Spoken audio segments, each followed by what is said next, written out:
Hey everyone, I'm Russ Terry, your host for another episode of Real Talk on Racism here on Princeton TV. We're grateful to you for watching. We have more great content and another fantastic guest for you today. All right, I am here with Major Ron Hathaway, retired U.S. Marine Corps. Major Ron, thank you so much for being here today. My pleasure, my pleasure. So I know you know our executive producer, Nick Mellis, who brought us together, and we were saying before we came on the air that you were telling some stories to him about racism that you experienced back when you were in Vietnam. And first of all, thank you for your service. Thank you. You're welcome. What are just a couple of those examples of racism? Well, let me start back where I was raised. I was born in a little town called Hathaway, Maryland, back in 1942. The town was a segregated town, and we had separate theaters. We had restaurants and so forth where I could not go in because I was colored, and I was dealing with racism for a long time. So when I joined the military, it was nothing new to me because I was stationed at Camp Lejeune, North Carolina, where there was a lot of racism in regards to the local people there, in regards to the city.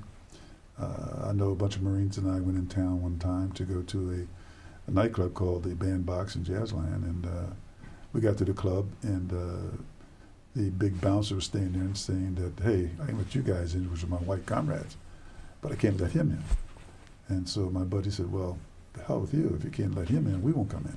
So we went back to the base, and we went to our normal, called Slop Shoot, which was our own NCO club.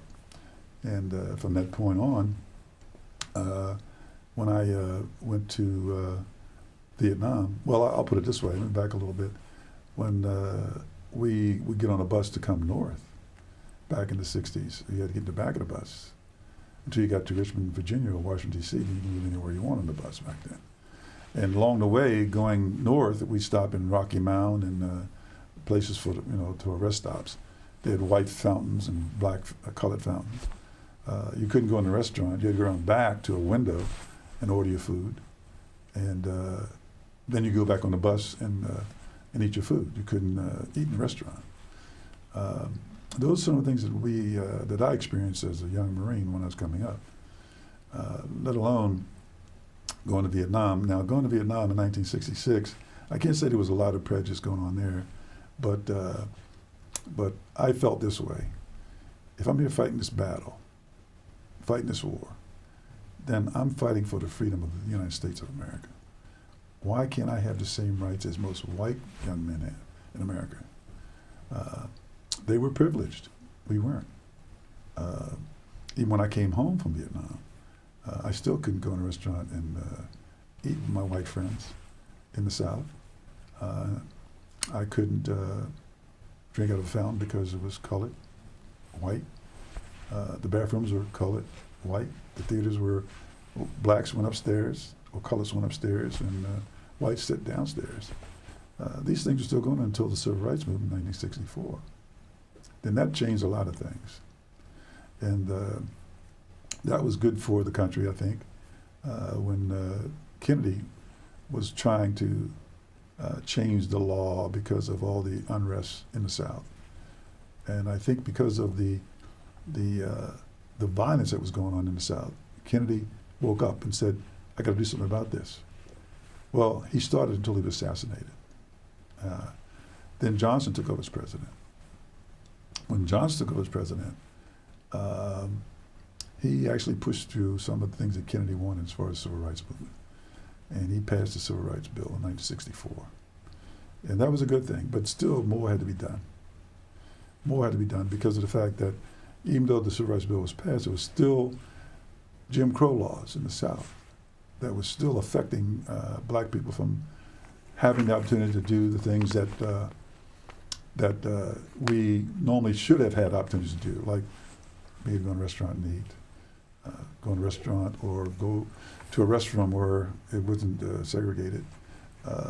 Schools were segregated, restaurants were segregated, hotels were segregated. Back during the South in the 40s and 50s, they had this thing called the Green Book, which labeled where blacks could go and not be ostracized by racism or race or white supremacy. This book had a list of hotels where blacks were accepted, and they're usually run by black entrepreneurs.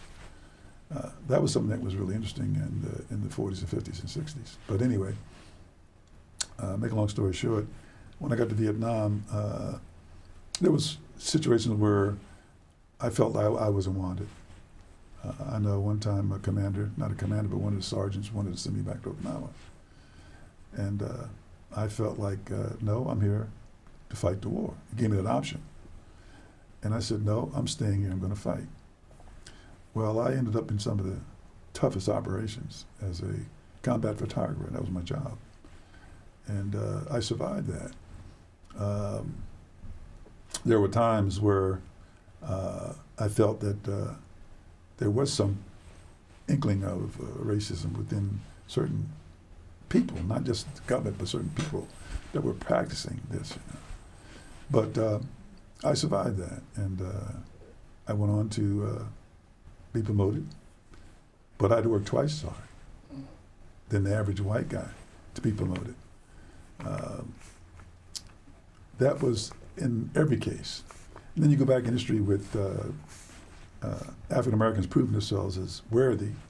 You talk about the Tuskegee Airmen who fought in World War II, that proved themselves that they were capable and had the intelligence and the experience to go to combat and fight the war and help us to win. And the Tuskegee Airmen, I think, also helped to desegregate the military because of their pride, their bravery, the fact that they flew out Saudis in World War II, and they were very successful at it. And they were awarded various decorations, flying crosses, distinguished flying crosses, distinguished medals and so forth, distinguished service medals.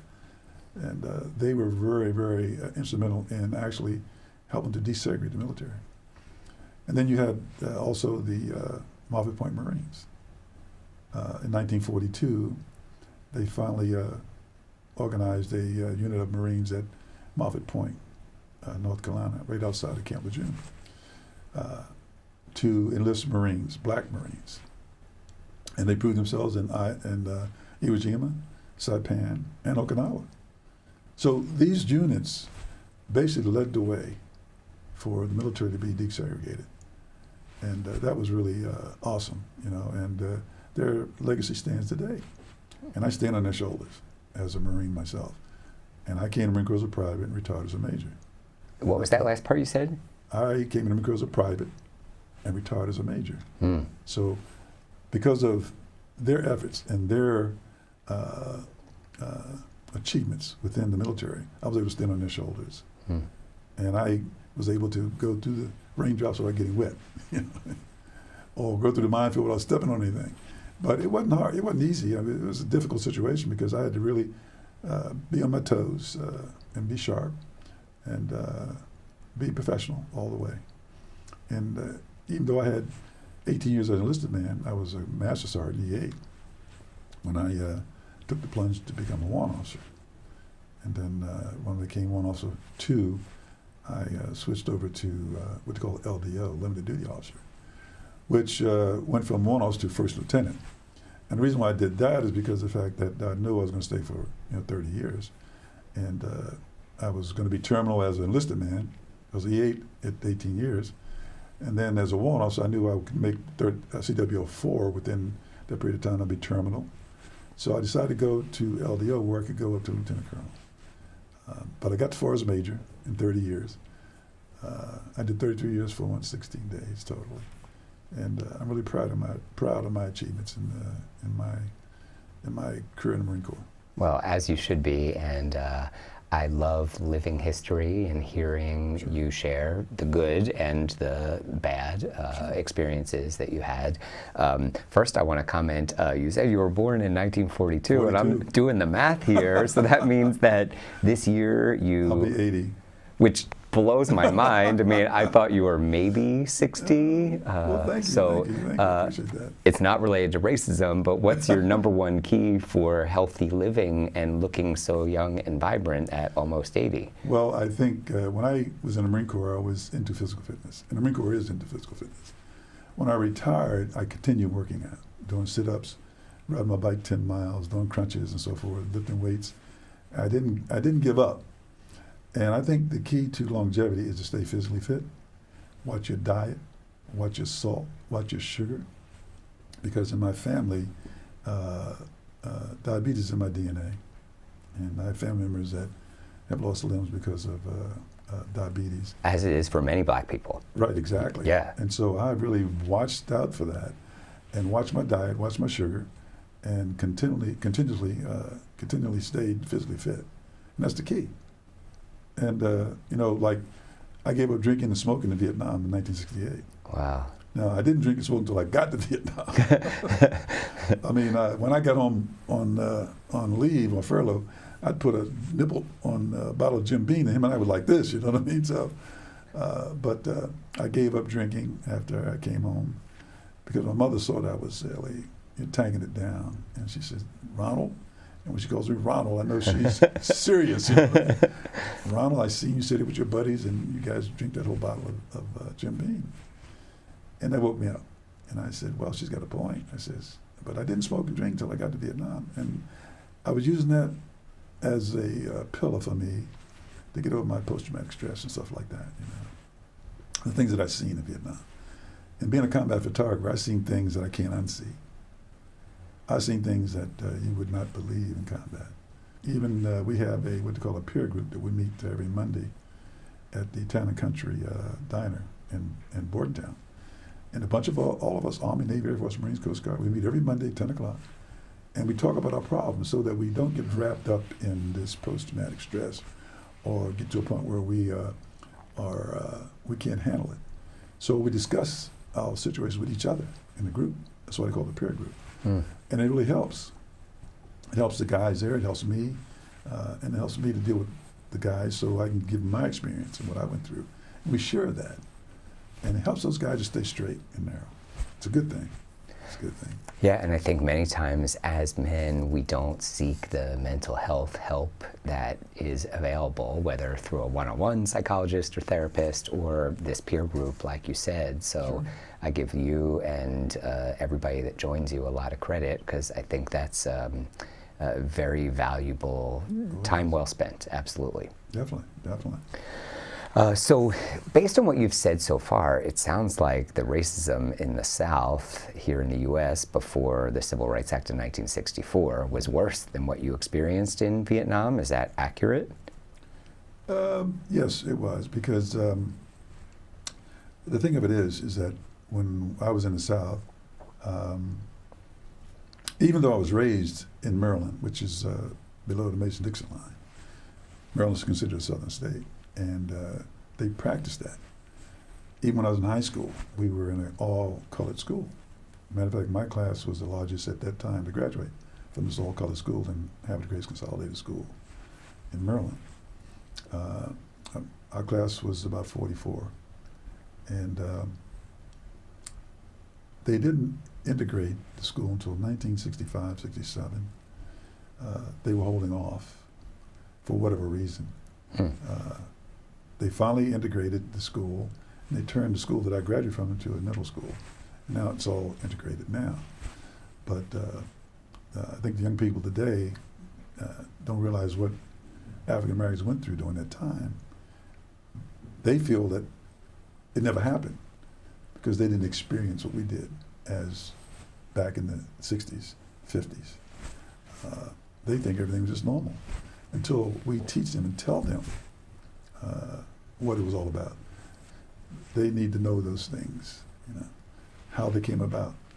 And they need to make sure they never forget what those amendments are all about. Yeah, well, your mission is excellent and much needed, and I think, when for those of us that were born after that, we didn't experience it. Certainly for those of us who are white, we didn't experience, I didn't experience it, so I'm grateful to you for sharing it. And hopefully, I'm guessing there are lots of others that appreciate you sharing it too. So you said a minute ago, went through hell, which again, I'm very sorry to hear that you experienced that. What's one particular example of racism toward you? I know there are probably countless examples that you could share, but...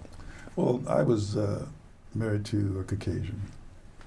My wife and I traveled down south. At the time, we were married in 1974. At the time we came to Camp Lejeune, we were looking for housing. And I remember this realtor gave us some keys to some houses. So they were dumps. And that offended me very much. I reported that to the government because I am part of the federal government. I fought for this country in Vietnam. I served the country for the freedoms that these people have. But yet they can deny me equal housing under the law. So we ended up getting base housing because out in town just wasn't, my wife was white and I was black, and some people still had that feeling that they cannot deal with interracial marriages. And so that was a problem that my wife and I had in the beginning, and my kids and so forth. But we overcame that, and we survived. But we lived in base housing, and everything was well then because we were on base, and we didn't run into that type of situation on the base where when we went outside the base, then you ran into those types of things. So that worked out well for us by being on the base itself. Wow. Well, again, I'm sorry to hear that you experienced that too. And one thing I do know is that you have very strong character, even though we're just meeting today, and I'm inspired by you. Thank you. I appreciate it. You're welcome.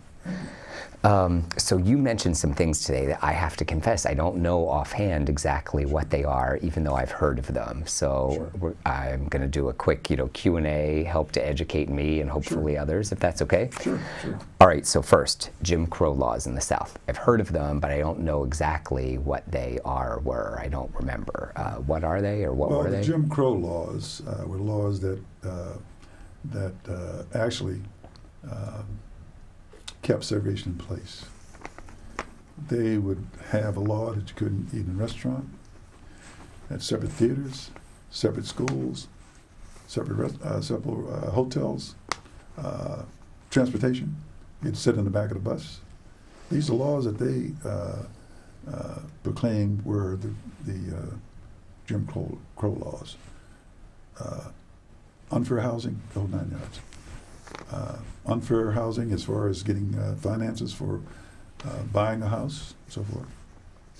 These were Jim Crow laws that restricted us as a black individual from having the same rights as white people had. And they kept it in place for a long time until certain laws were passed where it shut down the Jim Crow laws. Some of the laws that civil rights movements and some of the Bill of Rights changed all that, and they couldn't do that anymore. It shut them down. But until that time, Jim Crow laws were in effect. They definitely believed in segregation. And interracial marriages, forget it. That wasn't going to happen in their Jim Crow laws. You couldn't eat in a restaurant with white folks. You couldn't go to a theater except you had to sit upstairs. So how did you and your wife, you were married while the Jim Crow laws were still in effect? No. No, this is long after. Oh, okay, got it. But I'm just saying, some people still felt there was still something that they needed to still practice. Got it. Even after. It was against the law for them to do that, but there were some people who still felt that way, especially being interracial marriage. So.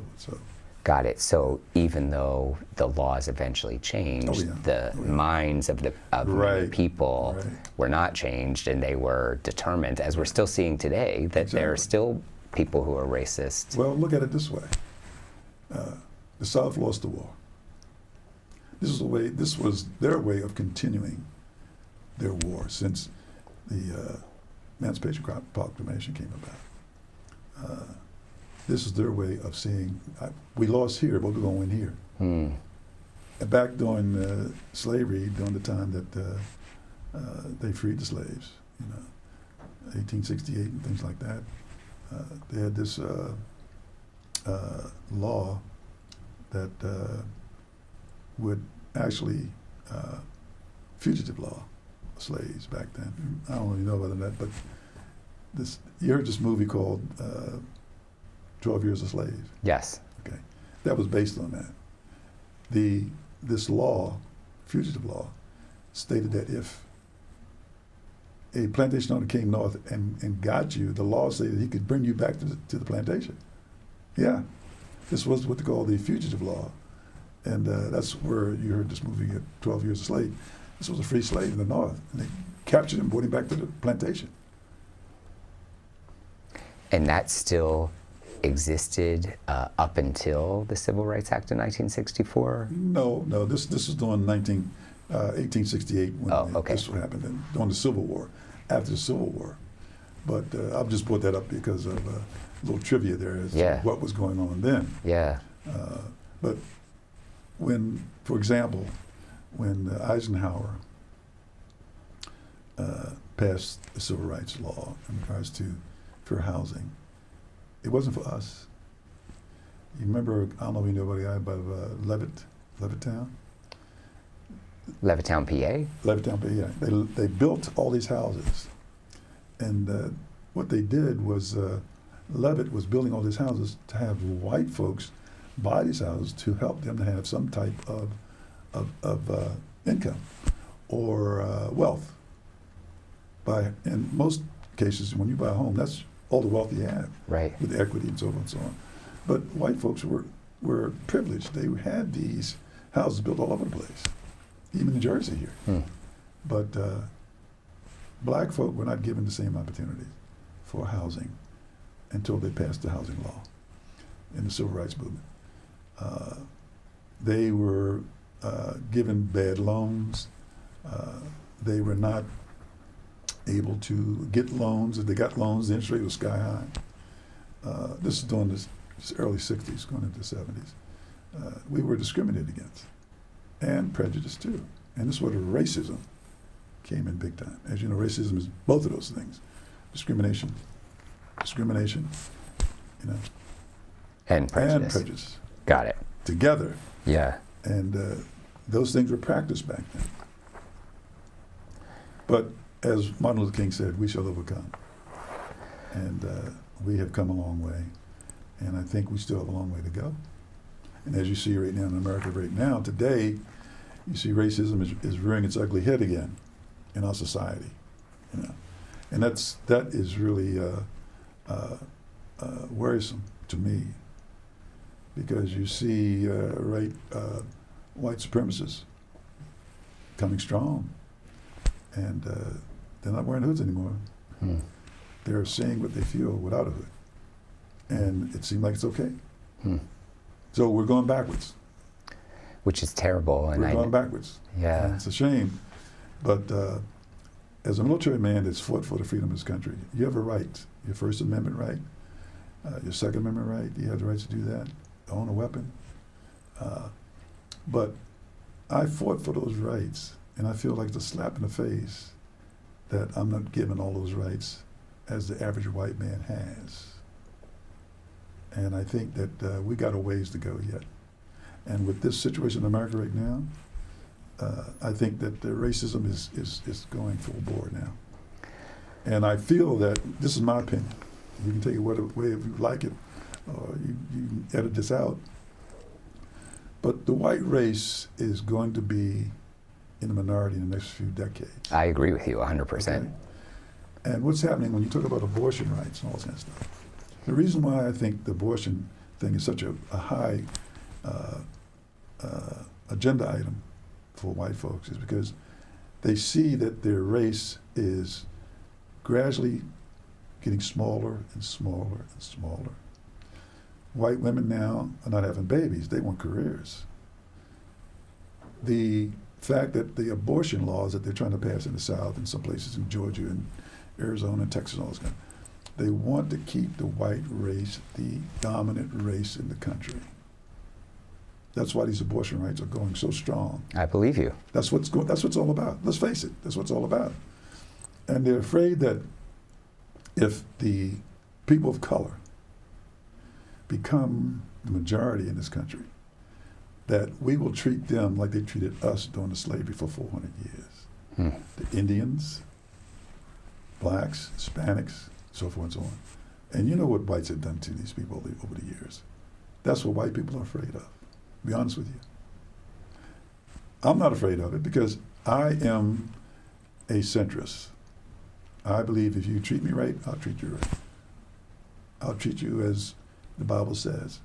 I'll treat you as you treat me. So that's the way I feel. But there are a lot of people who don't feel that way. They won't give us that chance to feel that way because they're trying to put laws in place right now all over the country that whites will dominate this country forever. Democracy to me is for white folk. Because when the Constitution was written, we were slaves. Jefferson wrote the Constitution, but it didn't include us. So the white man. Until the laws started changing, they added amendments, and this and that, so forth. The 15th Amendment, the 13th Amendment, the First Amendment, which changed that. 15th Amendment, abolished slavery. Until those things came about, then we started getting a seat at the table. But we're still not there totally. Well, I know we're not there yet, and our mission here at the show is to try to spread the word about these very important issues. And I stand with you as an ally on this mission, and we want to spread the message that racism is still happening, and these are the things that people watching can do about it. Exactly. I think in America right now we need love, not hate. And I think if we're true Christians, we'll love our neighbors as we love ourselves. If we can do that, we can change this. But like I said, unless that happens, we can destroy this country. Well, we can destroy it. I agree 100%, and love, not hate is a fantastic message and a great note to end on. Thank you, everybody, for watching today. We're here with Major Ron Hathaway, retired from the U.S. Marine Corps. Thank you so much for being our guest. You're welcome here at Real Talk on Racism. I'm Russ Terry. Thanks for watching.